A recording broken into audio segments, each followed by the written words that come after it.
વડોદરા જિલ્લાના પાદરા તાલુકામાં 28 નવેમ્બર 2024ના રોજ રાત્રે લગભગ 11:30ના સમયે પાદરા તાલુકાના જલાલપુરા ગામેથી પ્રકાશભાઈ દ્વારા અમારા સંસ્થા સેવા ફાઉન્ડેશન ની હેલ્પલાઇન પર એક તાત્કાલિક કોલ આવ્યો હતો, જેમાં જણાવાયું કે તેમના ખેતરમાં એક મગર દેખાયો છે। આ આકસ્મિક સ્થિતિની જાણ થતાં જ અમારી ટીમે તાત્કાલિક પગલાં લીધા અને ઘટના સ્થળે પહોંચ્યા। ત્યાં પહોંચ્યા બાદ અમે પાદરા વન વિભાગની મદદ સાથે મગરનું રેસ્ક્યુ શરૂ કર્યું।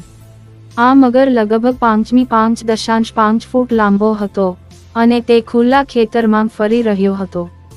એને રેસ્ક્યુ કરવાની કઠિન પરિસ્થિતિ હોવા છતાં અમારી ટીમે એને સફળતાપૂર્વક મગરને પકડીને તેને સુરક્ષિત રીતે કાબૂમાં લીધો। વન વિભાગના અધિકારીઓની ઉપસ્થિતિમાં મગરને સહીસલામત રીતે પાદરા વન વિભાગને સોંપવામાં આવ્યો હતો અને જલાલપુરા ગામના લોકોમાં ભયમુક્ત વાતાવરણ સર્જાયો। રિપોર્ટર સરફરાઝ દીવાન, વડુ, પાદરા।